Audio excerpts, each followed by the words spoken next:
Chapter 6. Lyra's Story. The Public Rebuke. The world solidifies. Ben is no longer Ben. He is Lyra, standing before the great fire in the center of the village, the warmth of the flames failing to ward off the chill of 100 judging eyes. The tribe is gathered, their faces painted in firelight and shadow. He feels the rough wool of Lyra's tunic against his skin, the weight of shame pressing down. Lyra! The voice of Maddock, the tribe's chieftain and high priest, booms across the clearing, silencing the evening chatter. He is a mountain of a man, his face a mask of stern authority. You have had a dream, Maddock continues, his voice dripping with condescension. Why don't you share this grand vision of yours with the rest of the clan? Lyra sinks into herself. Ben can feel her heart hammering against her ribs. It was just a dream I shared with you in confidence. Nothing more, she says, her voice small. I thought it might hold meaning, but your explanation has eased my curiosity. It is a lie, and the effort of it tastes like ash. She is thankful she didn't confess that it was a reoccurring dream, a nightly pilgrimage to a place she'd never been. Maddock takes a step forward, his shadow engulfing her. The law is all we have, he declares, his voice a sermon. It has kept us safe for 1,000 lifetimes. Your dreams are not messages from the sky gods. They are born of pride and sickness. They are lies from the void that tempt us from the one true path. He raises his hands. This is a time for a forgiveness prayer. He opens the sacred text, a book of stiff, ancient hides called the Chanted Histories, and begins the familiar hypnotic chant. Tni ishat quantum resonans. The tribe joins in, their voices a low, powerful hum, a sound meant to heal a sickness they do not understand. They look at Lyra not with hate, but with pity. The black sheep, the lost soul. The home fires. The ceremony ends. Lyra flees to the sanctuary of her dwelling, a sturdy house of stone and timber. Inside, her husband, Kale, is mending a hunting spear. He is a kind, steady man, his presence a balm on her raw nerves. He shamed you again, Kale says softly, not looking up from his work. He sets the spear aside and pulls her into his arms. Lyra, my love, why do you provoke him? The law keeps us safe. The rituals give us structure. Why look for trouble where there is none? Because it doesn't feel right, she whispers into his chest. The chants, the dreams, something is missing. Or perhaps something is there that shouldn't be, comes a sharp voice from the corner. Her son, Rorik, a lean and restless 18-year-old, looks up from the bow he is stringing. What did you see in your dream, mother? What is Maddock so afraid of you finding? Kale shoots his son a warning glance. Rorik, that is enough. No, Rorik presses, his eyes alight with a fire Lyra recognizes. Maddock fears what he can control. You should find out more. Lyra looks from her husband, the anchor who offers safety, to her son, the spark who offers adventure. She feels torn between two worlds. The dreams felt so real, so familiar, stirring a sense of purpose and a deep, aching longing that she couldn't explain. They weren't just dreams, they were pieces of a puzzle, and her soul could not rest until she found the missing pieces. The ritual of futility. A commotion from the village path, Shouts and hurried footsteps drew Lyra from her dwelling. A man from a neighboring family saw her and called out, his face etched with panic. Lyra, it's Nephrin. She's been sick 4 days, but the fever is taking her. We're bringing her to Maddock. Nephrin, the quiet, kind girl who lived 2 doors down. The girl whom Lyra had noticed always found a reason to be nearby when Rorik was practicing with his bow. I'm coming with you, Lyra said, a knot of dread tightening in her stomach. She rushed back inside to grab a shawl. Nephron is worse, she told Rorik. They're, they've taken her to the temple. Rorik's face paled, and without a word, he followed her out the door.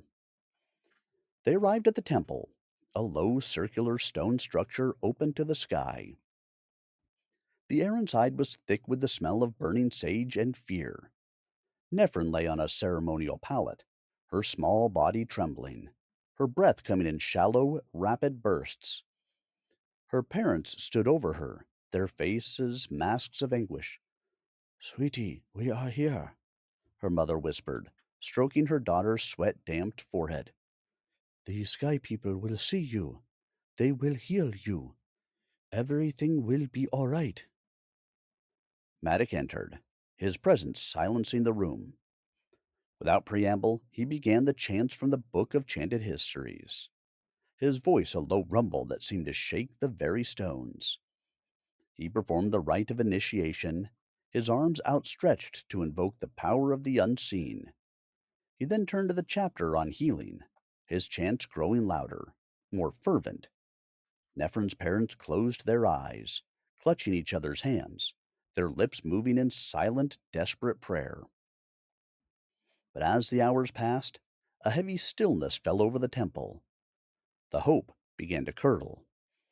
Nephron's condition did not improve, it worsened. A violent shiver racked her body and a low moan escaped her lips. The ritual was failing. The sky people were silent. It was more than Lyra could bear. This can't be the only way, she cried out, her voice raw with frustration and grief. The crowd turned to stare at her, shocked. There must be another way, a way we can heal ourselves, without begging spirits who never answer. They don't care. A wave of scandalized murmurs rippled through the temple. Blasphemy, someone whispered. She needs a corrective session, another hissed. Maddock raised his arms, his face a thundercloud. Silence! He boomed. The crowd obeyed. He fixed his gaze on Lyra, but his voice, when it came, was not angry. It was the smooth, dangerous voice of a politician. Lyra is not beyond redemption, he said to the crowd. She is grieving. It is normal to ask why the Sky People choose who to help and who to let go. But they are our creators. Their wisdom is beyond our understanding. To dwell on these questions is to let the void take over us. And there is no cure for the darkness of the soul, save for a return to the scriptures and strict adherence to the law of doing. His words were a dismissal and a warning, all in one. He had masterfully turned her pain into a spiritual sickness and reasserted his own authority. Shamed and furious, Lyra turned and fled the temple, leaving Rorik to stand vigil by Nephron's side, his young face a portrait of helpless rage. The Ultimatum. Kale was summoned to the temple the following evening. He found Manik alone, stoking the central fire pit, the embers casting his already severe features into sharp relief. Kale, Manik began, his voice a deep, confidential rumble that seemed to resonate with the very air around them. We must speak of Lyra. I fear she has unwittingly become an agent of the void. This transformation has occurred without her knowledge, of course. Such is the insidious power of the void. It ensnares and mesmerizes the soul, wrapping it in a shadowy embrace before one even realizes the peril they are in. He turned from the fire, his eyes locking onto Kale's. You, however, are a pure soul, untouched by this darkness. This makes you special, and the Sky People will reward your devotion. They will ensure a bright future for you and Rorik. He will grow to be a strong man, have a fine wife, and have happy children. Maddox's voice was like honey. Would you not want the blessings of the Sky People for your family? Would you risk their anger? Kale's loyalty to his wife warred with his deep seated faith. I want all of that for my family, he admitted, his voice strained. I try to give solace to Lyra during these episodes. I tell her not to seek explanations for that which is beyond us, but she persists. It only confuses her mind, but she has so much good in her. I know she will come around. That is exactly why I've brought you here, Maddox said, seizing the opening. We must work together to bring her back. I, too, see the good in her. If she can be returned to her senses, she will be a mighty force for our faith. He paused, letting the silence hang in the air. How can I help? Kale finally asked, the words tasting of defeat. Your faith must be a rock amidst her chaotic storms, Maddox instructed. Do not get into discussions with her about the scriptures. When she begins to question, change the subject. If you must, walk away. Do not feed the void with your attention. If logic does not work, then perhaps making her feel the chill of isolation will quiet her thoughts. He stepped closer. Urge others in the clan to do the same. Her friends, the women she works with at the looms. A slow, knowing smile touched Maddox's lips. She will find herself alone with her strange ideas, and loneliness is a powerful corrective. In the days that followed, Maddox's poison worked its way through the village. Conversations would halt when Lyra approached. Friends would suddenly become busy. She was treated not with anger, but with a wall of polite, pitying silence. She was no longer a member of the clan. She was a problem to be managed. The conspiracy. A few days later, the door to their dwelling was thrust open. Rorik stood there, his shoulders slumped, his young face carved with a grief that made him look old. She is gone, mother, he said, his voice hollow. What do you mean, gone? Lyra asked, her heart seizing. Nephron, Rorik choked out. Mother, Nephron is dead. The word lingered heavily in the air. Lyra ushered her son into the small sleeping nook, away from any eavesdropping neighbors. Rorik, she whispered urgently, her tone intense. You're a man now. There are things you need to know. The stone they took, it was the source of my dreams and visions. They vanished the moment Madoc took it. She clutched his arm. I have a bond with it, Rorik. I need your help to retrieve it, and I must go to the mound. I feel it in my bones. Everything begins and ends there. What? Rorik pulled away, his grief momentarily eclipsed by shock. Have you lost your mind? Can't you see what you've done to yourself? To us? Lyra sank onto a sleeping pallet, her strength failing her. Rorik, my son, my precious one, she pleaded, her voice cracking. I have nothing without my family. What I am doing for our family. You cared for Nephrin. I saw it in your eyes. Don't you want to find out if there's a better way? A way that could have saved her? If we go to the mound and find nothing, then we lose nothing. We can return to our lives and continue to beg these silent sky people for their help.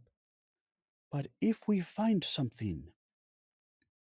She allowed the thought to linger silently, observing the turmoil in her son's eyes. There was a battle within him, the fear of Maddox clashing with his anger, his sorrow, and that familiar, youthful spark she recognized so well. Yes, mother, he finally said, his voice low but firm. I wish for a better way, one that can heal. He looked at her, his fear transmuting into resolve. But what is your plan, and how will you find anything? A cheeky, conspiratorial smile, the first true smile she'd had in days, touched Lyra's face. We start by stealing a holy relic, my son, she said, and then we go to the mound.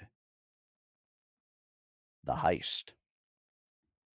The darkness before dawn was a thin gray wall. Lyra moved through it like a ghost, her bare feet making no sound on the packed earth of her dwelling as she slipped into Rorik's room. Rorik, wake up, she whispered, her hand gentle on his back. His eyes fluttered open. You're up early, he mumbled, his voice thick with sleep. Yes. Lyra's voice was a low, conspiratorial hum. Did you forget about our adventure? She tried to make it sound like a game, a thrilling secret to appeal to the boy before the fearful man inside him could fully awaken. He sat up, shaking the sleep from his head. What's the plan, mother? She handed him a rough spun duffel bag. The morning sermon begins at sunrise. That is our window. Her voice took on the crisp authority of a military commander. Listen carefully. There will be a distraction during the sermon. I am going to see Alara now to ask for her help. Tell the others I am unwell and will not be joining the prayer this morning. Once the distraction happens, you will make your way to the relic chamber. Get the stone. Then meet me at the north farm, where the cornfield meets the stables. Understood? Rorik, now more awake, nodded. Yes, but what if something goes wrong? Is there a contingency? No, Lyra said, her voice sharp but not unkind. This is our only chance. There can be no suspicion. Breathe, relax, and wait for the right moment. You will know it when you see it. With a final reassuring squeeze of his shoulder, she slipped out into the pre-dawn mist. She found Alara's home shrouded in the same sleepy silence. Her knock was met with a groggy, Who is it? Alara, it's Lyra, please. The door opened a crack, revealing her friend's face, etched with confusion. Lyra, is everything all right? I need a favor, my friend, Lyra said, her heart aching at the cautious distance that had grown between them since Maddox's campaign of isolation. Alara hesitated, then opened the door. Inside, Lyra laid out her outrageous request. I need you to faint during the morning sermon. Alara stared, aghast. Fake an illness? In the temple? Lyra, that is a sin. Please, Lyra implored, taking her friend's hands. You know me better than anyone.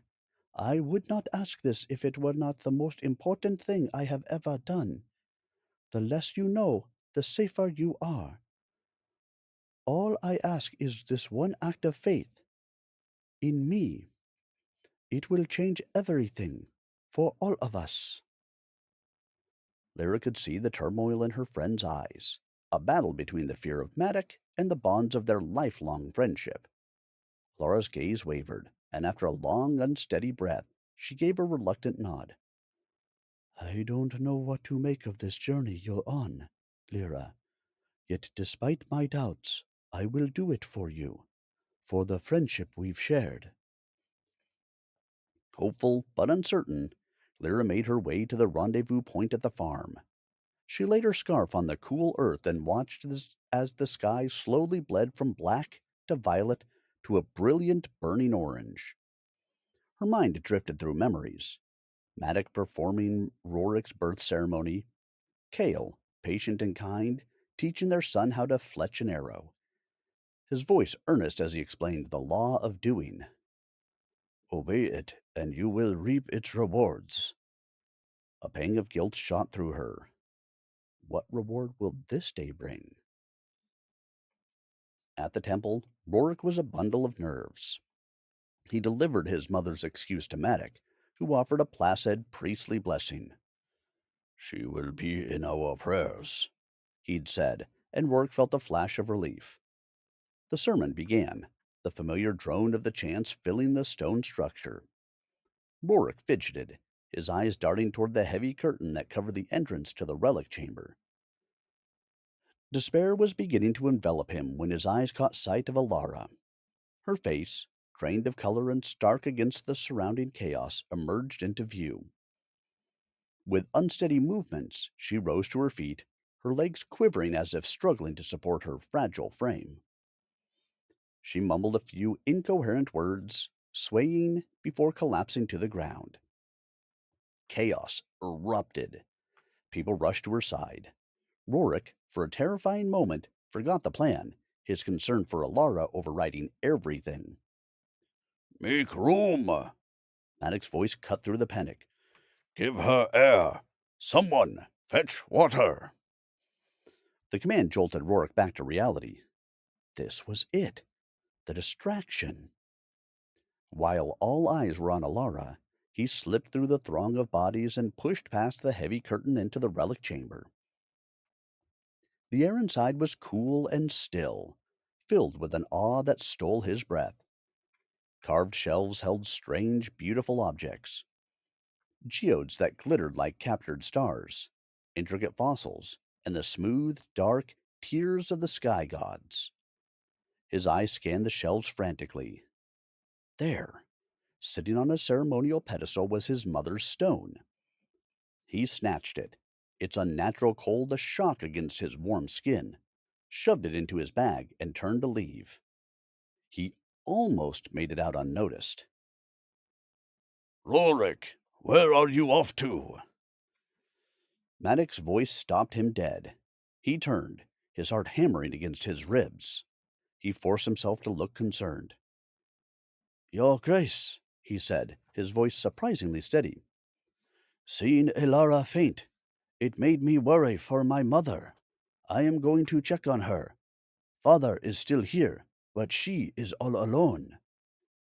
Maddox's stern face softened. What a thoughtful and caring son you are. Go. May the Sky People be with you. She is in our prayers. Granted a full pardon, Rorik didn't walk. He fled. He found his mother waiting, pacing anxiously by the stables. Did it work? She asked, rushing to him. Did you get it? Yes, mother. Here. He opened the bag. Lyra reached in and pulled out the stone. The moment her fingers closed around it, a visible sigh of relief escaped her body. She cradled it in both hands, her expression one of profound reunion, as if greeting a long-lost part of her own soul. Rorik looked nervously back toward the village. Let's go, mother, he urged, his voice a tense whisper. We don't have much time to make it to the mound and back. The journey to the mound. At the riverbank, Rorik hesitated, the water a dark, swirling ribbon between the known world and the taboo. Mother, are you sure about this? He asked, his voice a trembling whisper. We are about to cross over. This is the point of no return, my son, Lyra said, her voice firm, leaving no room for doubt. She held up the duffel bag. We have come this far. Let's find out what the stone has been trying to tell me. She didn't wait for a reply, instead, guiding him to a spot downstream where a fallen tree offered a screen of tangled branches. The shock of the cold water stole their breath, the current pulling at their legs. They swam, their movements urgent and silent, until they scrambled onto the opposite bank, gasping and shivering. See? Lyra said, offering a reassuring smile. We are safe. Rourke gave her a sarcastic glance as he squeezed the water out of his tunic. Sure, it's simple. All we need to do is traverse the woods inhabited by spirits, then navigate through the Badlands, which is the Forbidden Zone. No big deal. Then let's go prove the spirits are real, Lyra countered, her eyes glistening with defiance. An adventurer goes where no one has gone before, remember? She led the way out into the tall, whispering grasses of a savanna dotted with ancient gnarled trees. Rorik, falling back on his hunter's instincts, took the lead, his eyes scanning for tracks, his ears listening for any unnatural sound. The elders say this place is haunted to keep us away, Lyra said softly as they moved from one grove of trees to the next. Madik uses fear to make us obey. He strips us of our individuality and tells us it is for the good of the tribe. When good things happen, these sky people are pleased. When a child dies of fever, the sky people are angry. Where are they, Rorik? Why do they hide behind a curtain of ritual? There must be a better explanation. We are going to find it. Rorik said nothing, but his steps were more confident now. This was no longer just his mother's quest. It was his, too. As they journeyed on, the landscape changed, the earth growing rocky and barren. They entered a maze of steep, eroded canyons where the wind howled a mournful song. See? Lyra said, a wry smile on her face. No spirits yet. Perhaps they are letting us pass, Rorik muttered, though the fear in his voice was gone, replaced by awe. He pointed to the canyon wall. Strange, smooth cuts marred the rock face, perfectly straight lines and right angles, as if a giant had sliced through the stone with a hot knife. What tool could do that? He wondered aloud. The kind of tool they don't want us to find, Lyra replied. The passage grew narrower until it closed off completely, forcing them to climb. The ascent was treacherous. Halfway up, the duffel bag carrying the precious stone slipped from Lyra's shoulder, snagging on a jagged outcrop just out of reach. Let me, mother, Rorik said, already scrambling down toward it. The moment was tense, his fingers straining for the strap as loose rock skittered into the darkness below. With a final desperate lunge, he gripped it, and together they hauled it back to safety. Upon finally reaching the summit of the rock formation, they beheld an astonishing sight. Off in the distance, nestled within a vast basin of golden sand, lay the mound. Yet it was no ordinary hill of earth. Even from their vantage point, something about it seemed unsettlingly off. It glimmered with an eerie, otherworldly glow, casting an unnatural luminescence that shimmered against the backdrop of the surrounding desert. They scrambled down into the sandy canyon. As they drew closer, the truth revealed itself. The shine came from a vast metallic surface, a seamless curve of non reflective black emerging from the sand. Its lines were too perfect, its shape too deliberate to be a work of nature. It was a piece of the fallen star. It was the ship. As they approached, the stone in Lyra's bag began to vibrate, a low beat that she could feel in her bones. She walked forward as if in a trance and placed her palm flat against the ship's hull. It's cold, she whispered in disbelief. She reached into the bag and pulled out the stone. As soon as it was exposed to the open air, it began to glow, cycling through a mesmerizing rainbow of colors: red, orange, yellow, green, blue, indigo, violet. The humming from the ship intensified, a deep, resonant tone that seemed to come from the center of the earth. The stone in her hand quivered intensely, a seemingly sentient entity yearning for connection. Lyra, drawn by an inexplicable compulsion she couldn't comprehend, hesitated before pressing the luminous stone against the cold, black hull of the ship. As soon as they met, light and sound exploded around them. The once gentle hum turned into an overwhelming roar. The stone burst forth with a blinding white light. Conflicted between fear and trust, Lyra's eyes rolled back in her head and her body went limp. Rorik caught her, his heart gripped by both terror and an inexplicable sense of awe. He gently lowered his mother to the sand as the strange, powerful hum of the ancient vessel surrounded them, leaving him torn between fear and wonder.